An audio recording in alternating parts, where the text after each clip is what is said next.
Welcome to Kakarla academy. మనం ముందు వీడియోస్లో ఆల్రెడీ పాలిటీ క్వశ్చన్స్ డిస్కస్ చేసాం కదా కొన్ని, అంతేకాకుండా హిస్టరీ క్వశ్చన్స్ కూడా డిస్కస్ చేసాం. ఈరోజు వచ్చి మనము ఇంకో కొన్ని క్వశ్చన్స్ కూడా మనం డిస్కస్ చేద్దాం. అంతేకాకుండా నేను మీకు ప్రీవియస్ అసైన్మెంట్ ఇచ్చాను కదా, సెంథిల్ బాలాజీ కేసు గురించి స్టడీ చేయమని. ఎవరెవరైతే చదివారో వాళ్ళకి ఏమైనా డౌట్స్ ఉంటే కామెంట్ సెక్షన్లో అడగొచ్చు.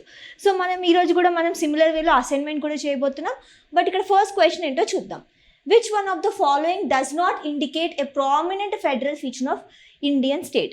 సో ఇక్కడ సింపుల్ క్వశ్చన్ అండి. ఇది యాక్చువల్గా చెప్పాలంటే వెరీ డైరెక్ట్ క్వశ్చన్. మీకు పాలిటీ అసలు ఒక్కసారి రీడింగ్ ఇచ్చినా సరే మీరు ఈ క్వశ్చన్ అనేది డైరెక్ట్గా పెట్టొచ్చు. బట్ ఒకవేళ మీకు తెలియకపోయినా సరే ఎలా పెట్టొచ్చు అనేది నేను మీకు ట్రిక్ చెప్తాను. దానికంటే ముందు మనము అసలు ఈ ఫెడరల్ ఫీచర్ ఏంటో చూద్దాం. ఇది ఖచ్చితంగా మీరు నోట్ చేసుకోండి, మీకు 100% తర్వాత యూజ్ అవుతుంది. మీరు నోట్ చేసుకోండి, ఒక షార్ట్ నోట్స్ లాగా పెట్టుకోండి, రివిజన్ టైంలో మీకు యూజ్ అవుతుంది. సో ఇక్కడ మనకి ఫెడరల్ ఫీచర్స్ ఏంటి అని చెప్పి అడిగారు. అండ్ యూనిటరీ ఫీచర్స్ ఉంటాయి, ఫెడరల్ ఫీచర్స్ ఉంటాయి. ఇండియా కాన్స్టిట్యూషన్లో మనకు చూసుకుంటే వచ్చేసరికి బోత్ ఫీచర్స్ కూడా మనకు కనిపిస్తాయి. అంటే ఏది కూడా మనకి ఇంక్లైన్డ్ ఒకవైపుకి అనేది ఉండదన్నమాట, రెండు కూడా మనకి కనిపిస్తాయి. మరి అది ఏంటి అనేది చూద్దాం. Written constitution, dual polity, bicameralism. Federal అంటే ఏంటి? బేసిక్గా మీరు సింపుల్గా చెప్పాలంటే ఆ డివిజన్ అని అనుకోవచ్చు. అంటే ఒకే దగ్గర సెంటర్ అయి ఉండకుండా అది అంతా కూడా డివైడ్ అయి ఉండడం. సో ఇక్కడ మనకి యూనిటరీ ఫీచర్స్లో ఏం కనిపిస్తుంది? స్ట్రాంగ్ సెంటర్ ఉంటుంది, ఓకే. అండ్ సింగిల్ కాన్స్టిట్యూషన్, అందరు కూడా అన్ని స్టేట్స్ కూడా ఒకటే కాన్స్టిట్యూషన్ ఫాలో అవ్వాలి, that is Indian constitution. But federal feature ఏంటంటే రిటర్న్ కాన్స్టిట్యూషన్.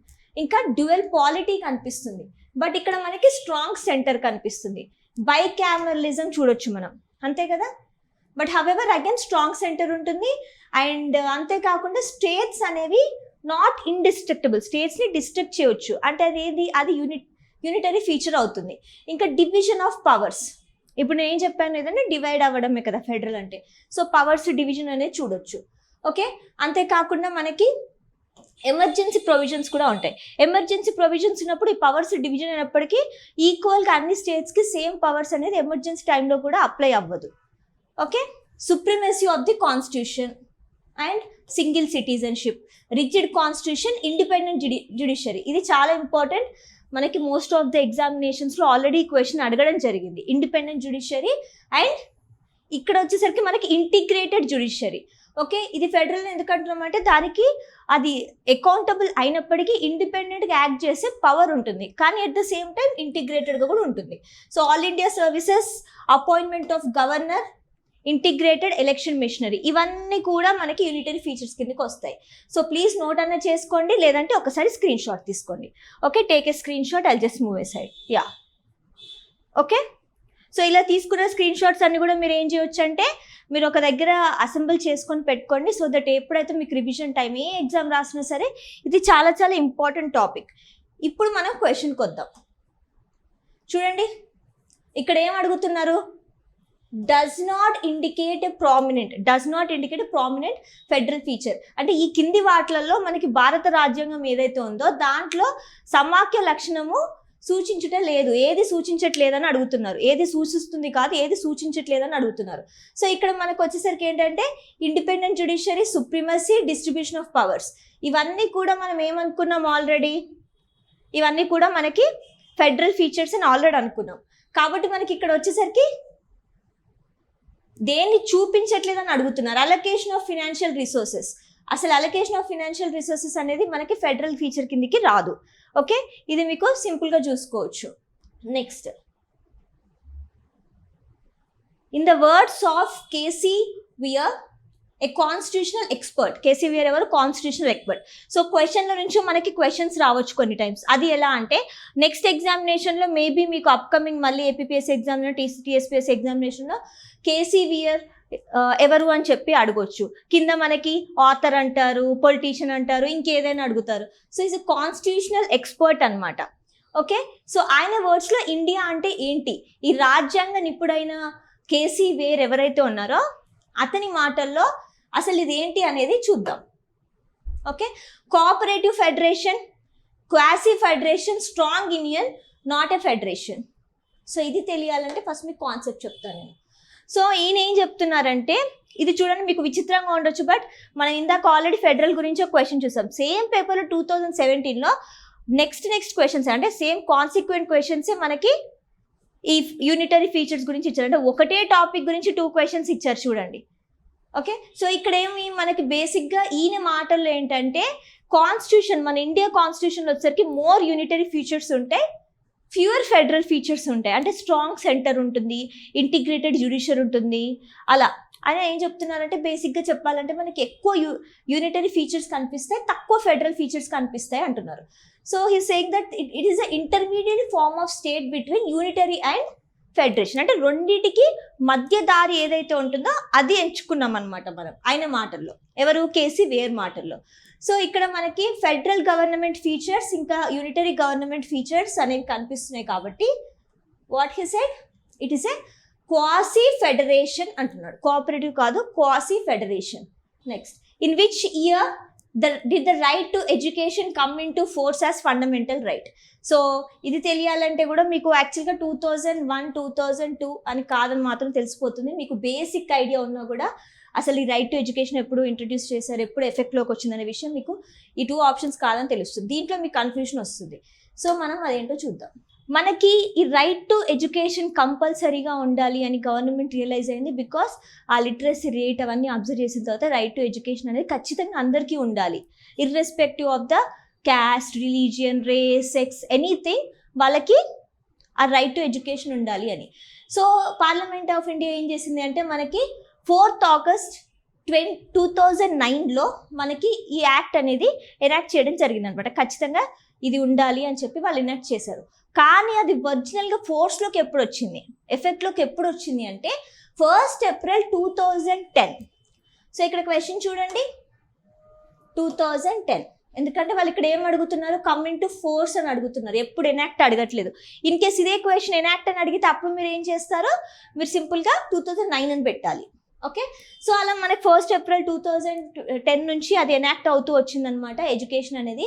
అయితే ఎడ్యుకేషన్ అనేది ఖచ్చితంగా ఫండమెంటల్ రైట్, ప్రతి ఒక్క చైల్డ్కి కూడా ఇర్రెస్పెక్టివ్ ఆఫ్ ఎవ్రీథింగ్ వాళ్ళకి ఎడ్యుకేషన్ అనేది ఖచ్చితంగా ఇవ్వాల్సి ఉంటుంది అని చెప్పి పార్లమెంట్ ఈ యాక్ట్ దీని ద్వారా చెప్పడం జరిగింది.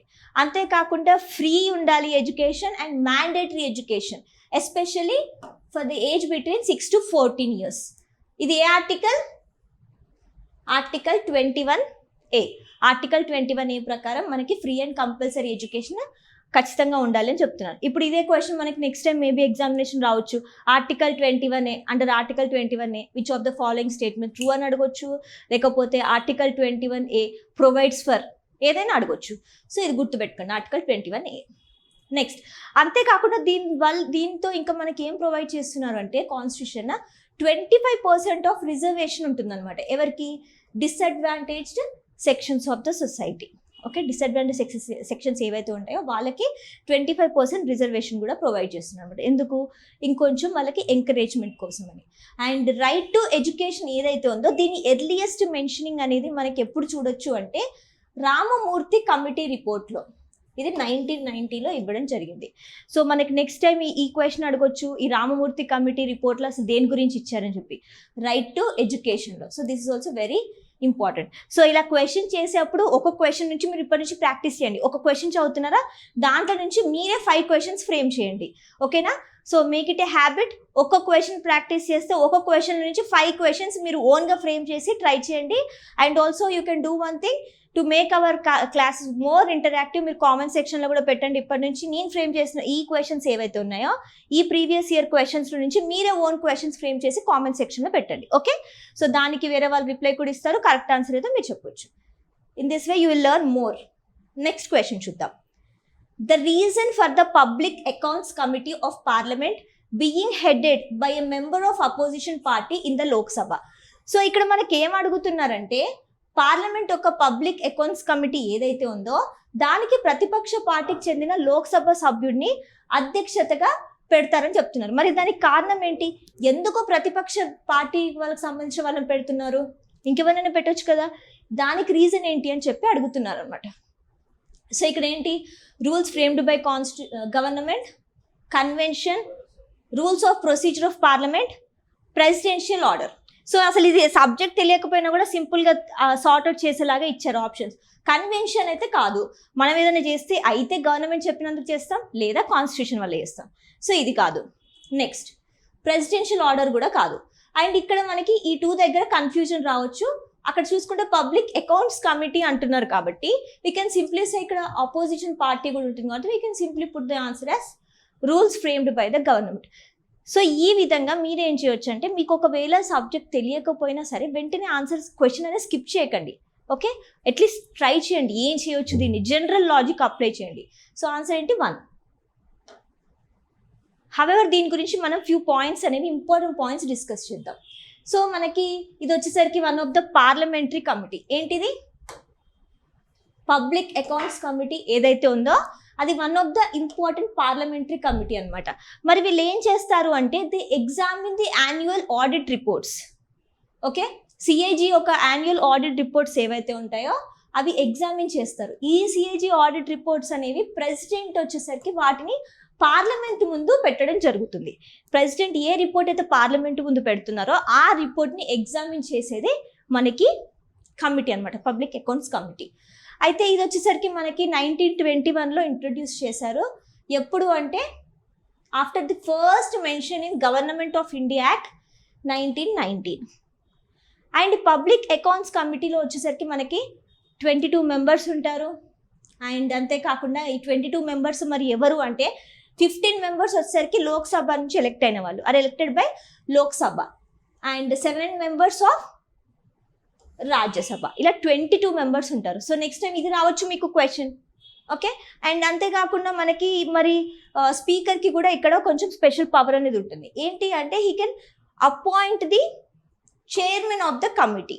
ఓకే, ఈ మెంబర్స్, ఈ 22 మెంబర్స్ ఎవరైతే ఉన్నారో వాళ్ళని ఒకరిని ఎంచుకొని వాళ్ళలో ఒకరిని చైర్మన్గా చేయడం జరుగుతుంది. మరి అలా చేసేది ఎవరు అంటే స్పీకర్ చేస్తారనమాట. ఓకేనా? ఇప్పుడు మనం క్వశ్చన్ చూసారు కదా, క్వశ్చన్ ఈజీగా సాల్వ్ అయిపోయింది. Next, how many members are from the Lok Sabha and Rajya Sabha respectively in the parliamentary committee on welfare of scheduled caste and tribes. Okay, so ఇక్కడ మనకి సింపుల్ క్వశ్చన్, ఇది కొంచెం లాజిక్ అనిపించవచ్చు బట్ చాలా సింపుల్. దీని గురించి కూడా మనం డిస్కస్ చేద్దాం. సో ఇక్కడ ఏం అడుగుతున్నారు, లోక్సభ రాజ్యసభ నుంచి ఎంతమంది మనకి పార్లమెంటరీ కమిటీ ఈ welfare and schedule caste and ట్రైబ్కి సంబంధించిన కమిటీలో ఎంతమంది ఉంటారని అడుగుతున్నమాట. సో ఈ షెడ్యూల్ కులాలు మరియు షెడ్యూల్డ్ తెగలు సంక్షేమంపై ఏర్పాటు చేసిన పార్లమెంట్ కమిటీలో లోక్సభ నుండి రాజ్యసభ నుండి ఎంతమంది సభ్యులు ఉన్నారు మీకు తెలియాలంటే ఫస్ట్ దాని గురించి తెలియాలి. సో మనకి ఇక్కడ వచ్చేసరికి వాళ్ళ లోక్సభ వాళ్ళ మెంబర్స్ నుంచి, వాళ్ళ సభ్యుల నుంచి 20 మెంబర్స్ని ఎలెక్ట్ చేసుకోవడం జరుగుతుంది. ఓకే, అది దానికి వాళ్ళు ఫాలో అయ్యే సిస్టమ్ ఏంటి అంటే system of proportional representation. And దీనికి వీళ్ళు సింగిల్ ట్రాన్స్ఫరబుల్ ఓట్ అనేది ఫాలో అవుతారు. ఇది మనం ఆల్రెడీ ముందు వీడియోలో నేను డిస్కస్ చేశాను. ఈ సింగిల్ ట్రాన్స్ఫరబుల్ ఓట్ ఏంటి, ప్రపోర్షనల్ రిప్రజెంటేషన్ ఏంటి అనేది మనం డిస్కస్ చేసాం ఆల్రెడీ. ఒకవేళ మీకు తెలియనట్లయితే మీరు ఒకసారి దీని గురించి తెలుసుకోండి, ఇట్స్ వెరీ ఇంపార్టెంట్. సో అలా 20 మెంబర్స్ని లోక్సభ నుంచి, 10 మెంబర్స్ని రాజ్యసభ నుంచి తీసుకోవడం జరుగుతుంది. ఓకే, సో ఇలా మనకి 20 సభ్యుల్ని లోక్సభ నుంచి, 10 సభ్యుల్ని మనకి రాజ్యసభ నుంచి ఎంచుకుంటారనమాట. అయితే మనకి మరి కమిటీ ఒక టర్మ్ ఏంటి, this does not exceed 1 year. This is very very important. ఎందుకంటే మనం చాలాసార్లు ఏమనుకుంటాం టర్మ్ అనగానే 3 years అన్న 5 years అని ఉంటుంది, బట్ 1 year అని అనుకోము. సో అది చాలా చాలా ఇంపార్టెంట్. ఇలా మనం ఏమైతే గెస్ చేయలేమో, కన్ఫ్యూజ్ అవుతామో అలాంటివి ఎగ్జామ్స్లో ఇస్తారు కొన్నిసార్లు. సో మనకి this does not exceed 1 year. And అంతేకాకుండా మరి ఈ కమిటీ యొక్క రెస్పాన్సిబిలిటీ ఏంటి అంటే national commission for schedule caste, national commission for schedule tribe వాళ్ళు సబ్మిట్ చేసిన రిపోర్ట్స్ ఏవైతే ఉంటుందో వాటిని కన్సిడర్ చేసి వాటిని కూడా కన్సిడరేషన్ తీసుకోవడం జరుగుతుంది అనమాట. ఓకే, మరి ఏ ఆర్టికల్స్ కింద సబ్మిట్ చేసిన రిపోర్ట్స్ అంటే article 338(5) clause D, article 338(5) clause D and 338(5) clause D. Okay, so దీని కిందనే ఇద్దరు కూడా మనకి సబ్మిట్ చేస్తారు. ఏం రిపోర్ట్ సబ్మిట్ చేస్తారు, ఎవరు సబ్మిట్ చేస్తారు, national commission for SC and national commission for ST. Okay, and నేను ఆల్రెడీ మీకు national commission for SC and ST ఎలా ఫామ్ అయిందో కూడా ముందు వీడియోస్లో డిస్కస్ చేసాం. సో దీని గురించి కూడా మీ నేషనల్ కమిషన్స్ గురించి కూడా కొంచెం ఒకసారి బ్రీఫ్గా చూసుకోండి. ఓకే, నెక్స్ట్ క్వశ్చన్ చూద్దాం. The model code of conduct for elections is issued by election commission as per. So ఇక్కడ ఏంటంటే మనకి సింపుల్గా అడుగుతున్నారు ఏమని, ఎన్నికల ఆదర్శ ప్రవర్తన ఏదైతే ఉందో అది మనకి ఎందులో నుంచి తీసుకోబడారు అని చెప్పి అడుగుతున్నమాట, దేని ప్రకారంగా అనేసి. సో మనకి ఇక్కడ చూస్తే rules in the constitution, rules in Indian penal code, issued for voluntary complaints, rules laid down in the people representation act. For example మనం అనుకుందాం అసలు మీకు ఇది తెలీదు, ఓకే, జస్ట్ ఎగ్జాంపుల్, సపోజ్ అసలు మీకు ఈ టాపికే తెలీదు అనుకుందాం, బట్ మీకు ఒకటి తెలుసు కదా, ఎలక్షన్స్ అంటే ఏంటి అనేది తెలుసు. సో ఇప్పుడు మీరు ఎలా సార్ట్అవుట్ చేసి అంటే ఎలక్షన్స్ మోడ్ ఆఫ్ కండక్ట్ అనేది ఎలక్షన్ కమిషన్ ఇస్తుంది అన్నారు. సో మనకి ఇక్కడ ఇండియన్ పీనల్ కోడ్ అన్నారు. ఇండియన్ పీనల్ కోడ్ అంటే ఐపీసీ మనకి ఏం వస్తాయి, మోస్ట్లీ క్రైమ్స్ రిలేటెడ్ అలాంటివి వస్తూ ఉంటాయి, లాస్ రిలేటెడ్. ఇది కాదు. Next voluntary complaints. ఎలక్షన్స్కి ఖచ్చితంగా వాళ్ళు మోడ్ ఆఫ్ కండక్ట్ పెడుతున్నారంటే ఎవరి ఇష్టం ఉన్నట్టు వాళ్ళు చేస్తే వాళ్ళు పెట్టడం ఎందుకు? సో ఇది కూడా కాదు. రూల్స్ ఇన్ ద కాన్స్టిట్యూషన్, కాన్స్టిట్యూషనల్లో ఉండే ప్రొవిజన్స్ ప్రకారం అయితే మనకి ఎలక్షన్ కమిషన్ అనేది ఎందుకు మోడల్ అనేది ప్రొడ్యూస్ చేస్తుంది? So this is also not the answer. Answer ఏంటి? Peoples representation act. ఇదొక ట్రిక్. మీరు ఇక్కడ ఇంకొక ట్రిక్ కూడా అప్లై చేయొచ్చు. అసలు మీకు అసలు ఈ కోడ్ ఆఫ్ కండక్ట్ తెలీదు, ఎలక్షన్ కమిషన్ తెలీదు అనుకుందాం, బట్ మినిమం ఎలక్షన్ అని తెలుసుంటే, ఎలక్షన్ అంటే ఏంటి? పీపుల్ ఎంచుకున్న వాళ్ళని మనం ఎలక్ట్లో చేసుకుంటాం అనమాట. అంటే ఏంటి? పీపుల్ రిప్రజెంటేటివ్సే ఇలా మనకి గవర్నింగ్ అనేది చేస్తూ ఉంటారు, అంతే కదా. సో ఇక్కడ ఏంటి? People representation act. సో ఇలా కూడా మీకు సింపుల్గా డీకోడ్ చేయొచ్చు ఆన్సర్ని. Okay, so answer is 4. మనం దీని గురించి కొన్ని థింగ్స్ అనేవి తెలుసుకుందాం. నెక్స్ట్, ఓకే, మీకు నేను దీని గురించి చిన్న అసైన్మెంట్ ఇస్తాను. ఎలక్షన్ కమిషన్ రిలేటెడ్ మీకు ఈరోజు అసైన్మెంట్ ఏంటి అంటే, ఎలక్షన్ కమిషన్ ఒక కంపోజిషన్ ఏంటి, ఎలక్షన్ కమిషన్ ఒక స్ట్రక్చర్ ఏంటి. స్ట్రక్చర్కి మీకు బ్యాక్గ్రౌండ్ ఉంటుంది, ఓకే, ఆ బ్యాక్గ్రౌండ్ ప్రజెంట్ ఎలా ఉన్నారు, ఎంత మెంబర్స్ ఉన్నారు, అండ్ అంతేకాకుండా ఎలక్షన్ కమిషన్ ఒక ఫంక్షన్స్. సో మీ అసైన్మెంట్ ఏంటి? Composition and functions. Okay, so ఈ 2 ఈరోజు మీరు చదువుకోండి. It hardly takes only 10 minutes ఈ 2 చదవడానికి. So do that.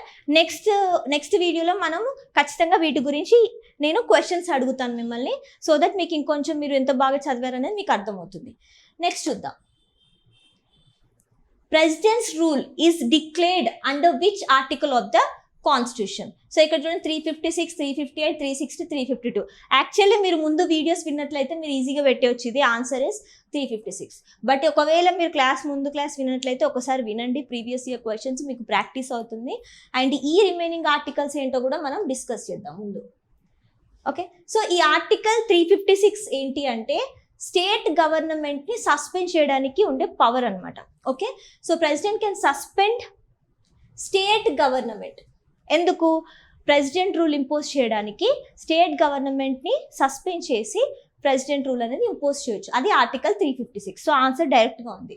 అండ్ ఇది వచ్చేసరికి మనకి both the houses of parliament approve చేయాల్సి ఉంటుంది. అండ్ ఎంత పీరియడ్లో? విత్ ఇన్ 2 monthsలో. ఓకే, విత్ ఇన్ 2 monthsలో ఇష్యూ చేసిన డేట్ నుంచి 2 monthsలో అది మనకి అప్రూవ్ చేయాలన్నమాట. ఇది కూడా మనకి క్వశ్చన్గా అడగొచ్చు, with in 2 months or within 3 months, అలా కూడా మనకి క్వశ్చన్ ఫ్రేమ్ చేసి అడగవచ్చు. నెక్స్ట్ మనకి ఆప్షన్స్ చూడండి, ఇక్కడ ఏమున్నాయి? ఆర్టికల్ 358, 360, 352, అవి కూడా చూద్దాం. ఆర్టికల్ 360 ఏంటంటే ప్రెసిడెంట్ ఫినాన్షియల్ ఎమర్జెన్సీ అనేది ప్రోక్లెయిమ్ చేయొచ్చు అనమాట. దీని ప్రకారంగా ఆర్టికల్ 360 ప్రకారంగా ప్రెసిడెంట్కి ఆ పవర్ అనేది ఉంటుంది. ఆర్టికల్ 352 ఏంటి? ఆర్టికల్ 352 ప్రకారం కూడా ఎమర్జెన్సీ అనేది ఇవ్వచ్చు, కాకపోతే ఎటువంటి సిచ్యువేషన్లో? ఏదైనా వార్ కానీ, లేకపోతే ఇంకా ఎక్స్టర్నల్గా ఏదైనా మనకి థ్రెట్ ఉన్నా కానీ, లేకపోతే ఇంటర్నల్గా ఏదైనా ఆర్మ్డ్ రెబెలియన్ ఉంది, సో ఖచ్చితంగా ఇంపార్టెంట్ ఒక ఎమర్జెన్సీ సిచ్యువేషన్ అంటే అప్పుడు ప్రోక్లెయిమ్ చేయొచ్చు అనమాట. ఆర్టికల్ 352. ఆర్టికల్ 358. ఓకే, ఆర్టికల్ 358 ఏంటంటే ఫండమెంటల్ రైట్స్ అనేది సస్పెండ్ అవ్వచ్చు. ఆర్టికల్ 19 కింద ఫండమెంటల్ రైట్స్ని మనం సస్పెండ్ చేయొచ్చు. ఆర్టికల్ 19 కింద ఉన్న ఫండమెంటల్ రైట్స్ ఏవైతే ఉన్నాయో వాటిని సస్పెండ్ చేయొచ్చు, బట్ ఎప్పుడు? Entire duration of emergency. Okay, emergency టైంలో కూడా ఫండమెంటల్ రైట్స్ అనేవి ఇంకా అలానే ఇస్తే ఏమవుతుంది? అన్నెసెసరీ ట్రబుల్ క్రియేట్ అవ్వచ్చు. సో అది అవాయిడ్ చేయడానికి మనకి ఆర్టికల్ 358 అనమాట.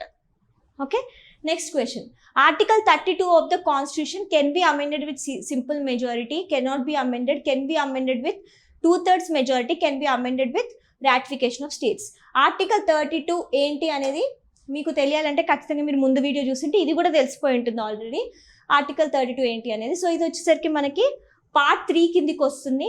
అండ్ డాక్టర్ బిఆర్ అంబేద్కర్ ఏమని చెప్పారు అంటే ఆర్టికల్ 32 వచ్చేసరికి heart and soul of Indian constitution అన్నారు అనమాట. హార్ట్ అండ్ సోల్, ఎందుకంటే దాని యొక్క ఇంపార్టెన్స్ అంతుంటుంది. ఎందుకు దాని ఇంపార్టెన్స్ అంతుంది? బికాస్ ఆర్టికల్ 32 కింద మనకి ఎవరైతే ఫండమెంటల్ రైట్స్ వయలేట్ అయినాయి అని అనుకుంటారో వాళ్ళు సుప్రీం కోర్ట్కి అప్రోచ్ అవ్వచ్చు అనమాట.